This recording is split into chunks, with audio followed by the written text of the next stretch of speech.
guys, so we are back with another reaction video, and today we're going to react to GIDLE's Last Dance, which is produced by Groovy Room and in collaboration with Universe, the community app like Weverse. It's for the fans, I think. The Universe, it's like Weverse. So, you know Weverse, right? Where fans communicate with their idols by posting, and then idols like recognizes and notices the messages and replies them. So, it's a very interactive app, I think. Ganon din ata yung Universe. So, GIDLE has 6 members, right? They have 6 members, and they will be continuing their schedule with 5 members only. And dito sa ano na ito, sa MV na to, sa single na ito. But then, yung issue ni Soojin nung February and then March, and then nagkaroon ng mga continuation nung this April, is about din sa school bullying na issue. Na parang issue din yun kay Silgi, ganon. So, it affected her, and she became hiatus, and yun, they decided na nagkaroon ng meeting yung dalawang companies, and tinanggal siya dun sa hindi naman tinanggal, but they re-recorded this song na wala yung vocals ni Soojin, and they re-edited the whole MV to limit yung appearance ni Soojin dun, na very minimal lang yung appearance niya, and her voice is not, we will not hear her voice here, so that's such a bummer, because Soojin is like, she low-key has like the that melodic voice like Shinbi. She's the main dancer, and she's friends with Shinbi. They're both main dancers. So that's sad. So that's the story here. That's why they're 5, but they have 6 members. So yun. Ang nangyari ngayon dahil sa issue. Dahil sa issue ng bullying is sa school, but they are, hiatus siya dahil to. So we're going to react to GIDLE's Last Dance without Soojin. So, you know, GIDLE, my bias is Yuki. I didn't watch like the preview, yung witches, choo-choo nila. So this is a single. So here we go. 1, 2, 3. 죽을 듯이 떠올어도 찢어질 듯이 불러도 벼랑 끝에 서 있어도 더 이상 상관없는 That's Soojin, the lyric. Oh, na-post ko, sorry. 여리한 그 자태 붉어진 달 숨은 막 더 끝까지 차올라 어느새 깊게 드리워진 밤 심장은 뜨거워 식었던 It's Mimi's voice. 아무렇지 않은 듯이 That's me on something. 바보처럼 순진했지 Yuki. 버려버린 듯이 이미 빠져버린 게임 난 멈출 수 없어. I love her short hair. 이제 내 집으로 돌아와 멈추지 마 빛으로 달려가 이대로 영원한 시간 속에 머물러 더 이상 그녀는 없어 온종일 last dance. Ooh, Shua in the middle. Yeah, 온종일 last dance. Yeah. Oh, yeah, 온종일 last dance. 여기에 사라지네 어둠 속에 매를 덮어줄게 오감을 취해 헤매이네 hello. Wait, that's me. 들전 여기에 사라지네 어둠 속에 매를 덮어줄게 네 앞에 점점 있게 해줄게. Smash. 어른하고 물들은 그 밤에 Yeah? 심장은 멈추고 난 깨어났네. 빛이 쏟아지고 공기는 우리를 집중해. 발이 달아오른 붉은색 음악이 필요해. 아침이 다가오면 나는 내일을 미루게. 발이 보이나도록 춤춰 이 밤을 더 태우게. 순진했지 Catch fire. 너에 흘려버린 듯이 이미 빠져버린 게 난 멈출 수 없었지. Ooh, does she have powers? 아무렇지 않은 듯이 거친 땅을 뛰고 나와 세상을 밟았지. 이제 내 집으로 돌아와 멈추지 마. I love Mimi's voice. She's high. 이대로 영원한 시간 속에 머물러 더 이상 그녀는 없어 온종일 last dance. Let's dance the whole day. Oh, there's backup dancers. Yeah. Oh, yeah. 온종일 last dance. I love this part.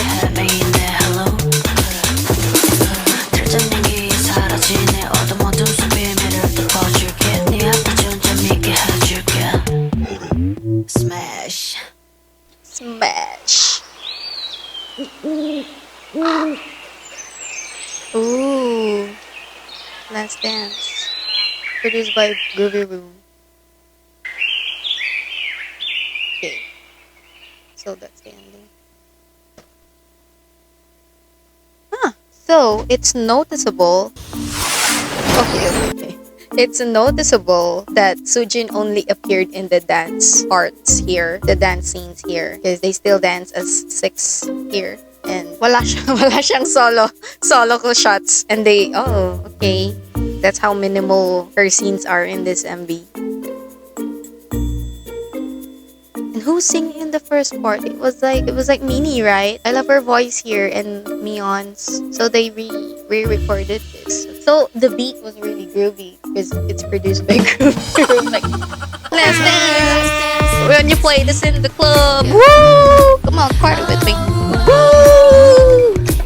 Ganito ako sa party.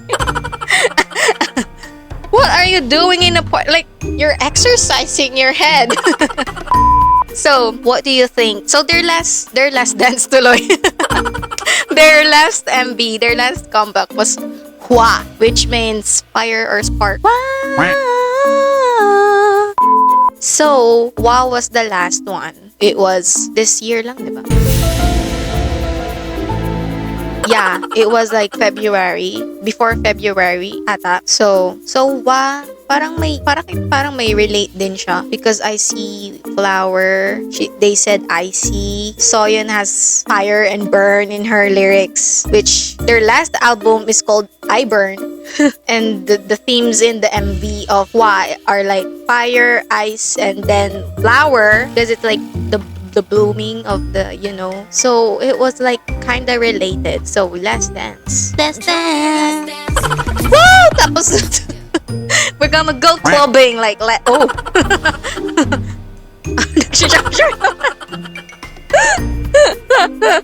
Woman, keep your composure.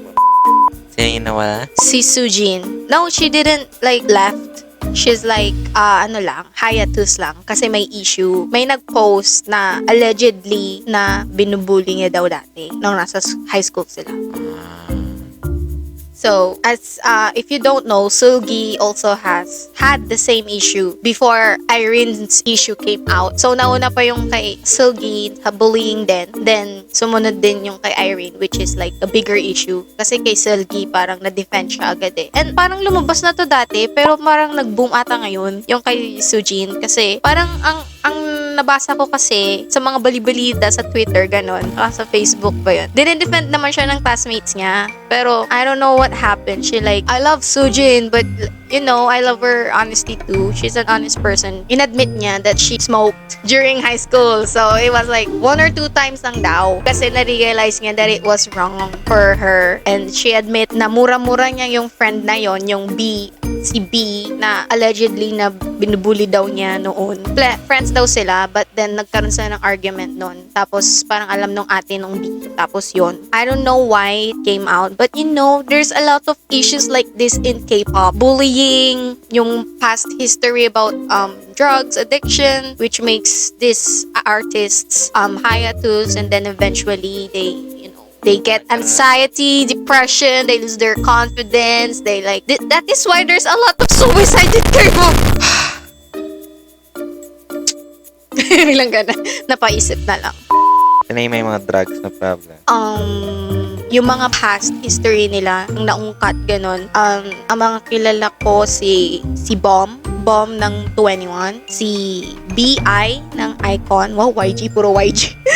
Who else? Si Top ata din. Si Top, who else? Wonho ng Monster X. That's why he left the group. So yeah, that's what what's happening kapag na-reveal yung mga ganong history nila, past nila. Kahit bullying lang yan, kahit ano, so pag drugs, mas grabe yung ano nila. Tas people are so fast in criticizing other people. You know, they judge you by one mistake like they did with Irene, with her kapchil issue. Kapchil is like you're abusing your power, your authority, kasi parang idol nga siya, ganun. You know the concept. So that's what's happening. And you know, these idols, they work hard naman to get where they are. But you know, maybe may mga issue talaga noon, but they changed naman ata siguro. And like Soojin, which we are talking about right now, she's a softie. You know, I watch a lot of GIDLE behind the scenes, like I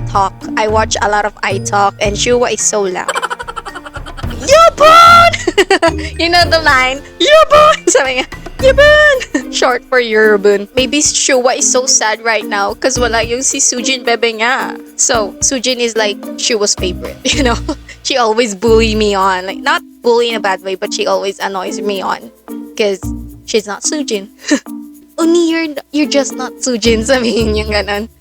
So, you know, Soojin is a very, very like a parang tsundere. She's cold in the outside, pero softy siya. Like Shinbi, that's why they got along siguro. Yeah, so I was very, very sad when the issue came out. I was like, oh, what? Ganyan na may binubully siya doon. But, you know, we don't know everything about them. So, syempre, they had their lives noon. No high school, yeah, before they became idols. Na-issue din pala sa bullying dati si Yorin si Star, si Hyolyn. Pero na-clear out na yun. Dami-dami. Ano, mawawala naman agad yung mga yan. Pag may lumitaw na naman na issue, wala na yan. Nakalimutan na yan ng mga tao. So, she's just taking a break. Hiatus, taking her time. You rest, girl. You rest, Soojin. You rest, you stay healthy, you eat right. Wow. Kala mo friends kami. Parang sinasabihan ko si Soojin. Hindi ko masyadong na-feel yung idol dito because wala siya. I saw her in the dance scenes, pero yeah. Parang typical GIDLE video siya. But yung song, yeah, it's produced by Groovy Room. But, I saw this comment. This song is alright, but it just sounds like a remix of how an original version of this song is supposed to sound. Oh, I feel this. Yeah, parang remix, no? Parang club remix. Parang when you're in the club, like, you know, they collaborated with the DJ and then I feel like wala din masyadong screen time si Soojin dito. Who I saw the most here is Minnie, and Mion. Shua has like a fair amount of screen time. She was in the middle earlier in the dance part. So, what can you say? Ang dami ko nang sinabi, kinmento ka na. May tanong ka pa? Napagod siya sa lahat ng sinabi ko. Na-stress siya. Ano pang masasabi mo? Parang may iba doon sa kanta. No. Wala kasi si Soojin Yung talaga si Soojin kawalan. She's not even the main vocal, pero parang, you know, it's like listening to a G-Friend song without Shinbi. Yeah, kahit sino. Because, you know, one member, kahit walang isang member there, they don't sound complete. I kinda agree na parang it doesn't feel like, but it's just a single. So, you know, it's just a single. Yeah, it's not a comeback. So, it's just a single and collaboration with Universe Music, which is a community app, Universe. I think it's the same with Weverse, am I right? So yeah, that was GIDLE's Last Dance. Look at how many parentheses is in the freaking title. Like 1, 2, 3, 4, 5, 6, 7, 8. GIDLE alone has two parentheses. And you don't pronounce it as GIDLE. It's idol. And in Korean, it's 여자아이들. GIDLE has released a lot of pop songs, but they like, I love Soojin because she creates, she writes lyrics, she produces songs, she even puts her creativity and ideas in the MVs. Tsaka, she does a lot for Cube. Oh my gosh. GIDLE deserves more, you know. They deserve more. Lalo na si Soojin because she do a lot of things. She's like, pwede na siyang maging doon. Sundan niya na si Unkwang. Pwede na siyang maging, one of the executives, ganon. So, that was Idol's Last Dance, produced by Groovy Room in collaboration with Universe Music. Kailangan ko sabihin yung buong title. So, 3 minutes na naman tong video na ito. So, we're going to end this now. So, please like, subscribe, and stay kind to one another. Please like, subscribe, and hit the notification bell to see more videos from me. So, thank you for watching and sticking to this video kahit ang dami-dami kong sinasabi ang dal ko. So, that was yes. Bye-bye!